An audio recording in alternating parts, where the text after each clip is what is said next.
हिमाचल प्रदेश के आगामी चुनाव को देखते हुए सभी पार्टियों ने कमर कस ली है। इसी कड़ी में एएनबी न्यूज ने खाद्य और आपूर्ति मंत्री राजेंद्र गर्ग से खास बातचीत की। इस दौरान राजेंद्र गर्ग ने कहा कि बीजेपी के राष्ट्रीय अध्यक्ष जेपी नड्डा का सहयोग हिमाचल प्रदेश और बिलासपुर को मिलता है। और इसी दौरान आगे क्या कुछ कहा, आइए हम आपको सुनाते हैं। हमारे साथ मौजूद है हिमाचल प्रदेश में सरकार का बड़ा चेहरा खाद्य और नागरिक आपूर्ति मंत्री राजेंद्र गर्ग। राजेंद्र गर्ग जी, बड़ा काम किया मंत्रालय में आकर कि जो मशीन थी राशन की, उसमें आई स्कैनिंग चालू करवाया। कैसे देखते हैं, भ्रष्टाचार पर कड़ा प्रहार था आपका?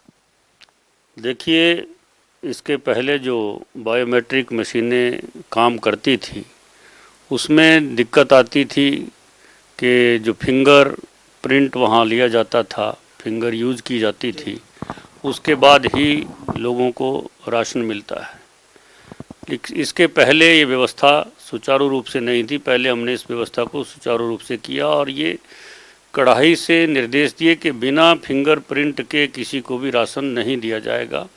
हाँ, जो बुजुर्ग लोग हैं, जो घर से नहीं चल सकते हैं, उनका इंडिविजुअल राशन कार्ड है और डिपो तक नहीं आ सकते हैं, उनके लिए इसके लिए स्पेशल छूट दी थी कि वो अपने किसी एक व्यक्ति को अधिकृत कर दें और उसके माध्यम से जो है उनका राशन उनके घर पर पहुंच जाएगा।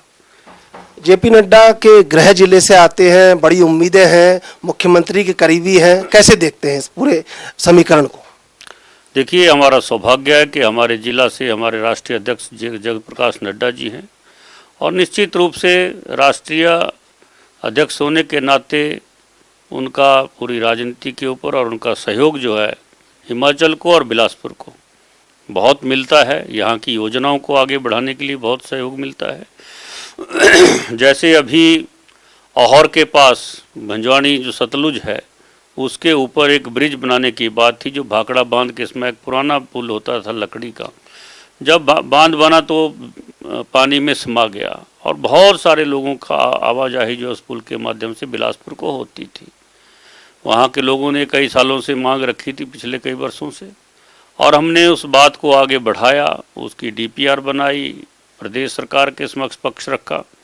माननीय मुख्यमंत्री जी ने उसको आगे बढ़ाया, दिल्ली भेजा और दिल्ली में राष्ट्रीय अध्यक्ष जी के माध्यम से उसको हमने सिरे चढ़ाया और 103 करोड़ रुपए इस भंजवानी तरेड़ पुल के लिए जो है केंद्र सरकार से स्वीकृत हो गए हैं। इसलिए उनका बहुत बड़ा फ़ायदा, मॉरल सपोर्ट भी है और यहाँ के विकास को आगे बढ़ाने के लिए बहुत बड़ा लाभ हमको मिलता है। हिमाचल प्रदेश में सरकारी योजनाएं जमीनी स्तर पर फलीभूत हुई, लेकिन बावजूद इसके कांग्रेस लगातार चुनौती दे रही है। कैसे देखते हैं कांग्रेस की चुनौती को? देखिए, कांग्रेस की कोई चुनौती आज हिमाचल प्रदेश में नहीं रह गई है। हमारी सरकार ने पारदर्शिता के साथ और दमदारी के साथ और ईमानदारी के साथ काम किया है और योजनाओं को जमीन पर उतारने का काम किया है। इसलिए कांग्रेस के पास अब कुछ नहीं बचा है। जहां देश में कांग्रेस नहीं बची है वहीं हिमाचल प्रदेश में भी कांग्रेस अब नहीं है, अब ना के बराबर है। अब वो तड़फ रही है, अंतिम सांसें गिन रही है। इसलिए उनके पास बोलने के लिए, विकास के नाम पर बोलने के लिए कुछ नहीं है। हमारी सरकार ने गरीबों के उत्थान के लिए बड़ी बड़ी योजनाएं चलाई, प्रदेश का विकास आगे बढ़े, हर विधानसभा को सुदृढ़ किया, उसका विकास किया जहाँ जहाँ जैसी आवश्यकता थी। इसलिए कांग्रेस के पास कोई मुद्दा नहीं है, मुद्दा विहीन है।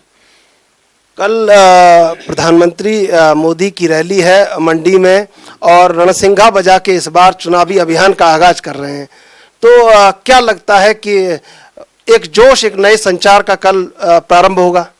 निश्चित रूप से आदरणीय प्रधानमंत्री जी प्रदेश के युवाओं को संबोधित करके इस चुनाव का शंखनाद कर रहे हैं और तरुणाई जो है, युवा जो है, वो जो आगे अच्छे परिणाम लाने के लिए जो है युवा, उसके लिए सबसे बड़ी कड़ी होती है।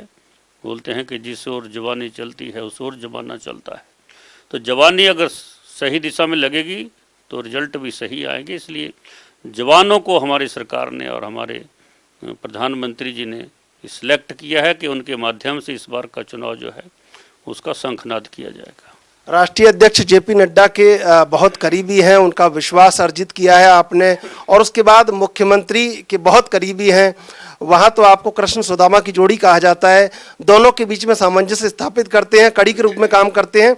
अब आप अपने आप को ये हॉट सीट कहीं बन गई है जहाँ आप चुनाव लड़ रहे हैं, कैसे देखते हैं इस हॉट सीट को?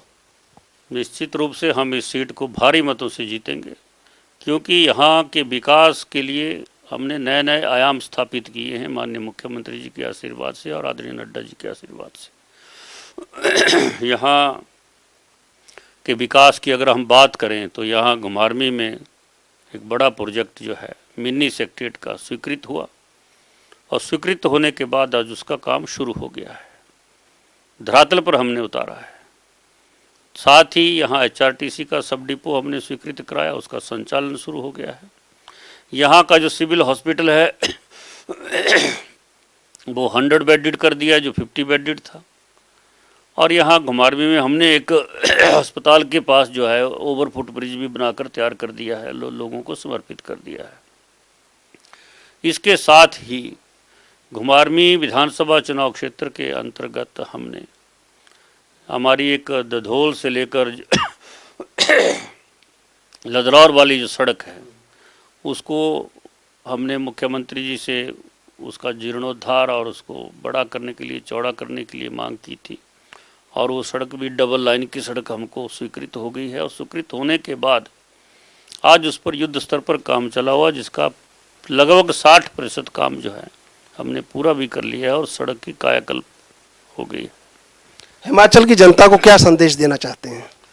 हिमाचल की जनता इस बार फिर से मन बना चुकी है कि प्रदेश में फिर से भारतीय जनता पार्टी की सरकार बनेगी, और जनता के आशीर्वाद से हम सरकार बनाएंगे। मुख्यमंत्री के करीबी और बीजेपी के राष्ट्रीय अध्यक्ष जेपी नड्डा के करीबी राजेंद्र गर्ग लगातार पूरे संकल्प और प्रतिबद्धता से इस चुनाव को देख रहे हैं, और ऐसे में घुमारवी की सीट हॉट सीट बन गई है। अब देखना ये होगा कि जनता क्या निर्णय लेती है। कैमरा पर्सन संदीप के साथ मैं चंद्रशेखर, ANB न्यूज।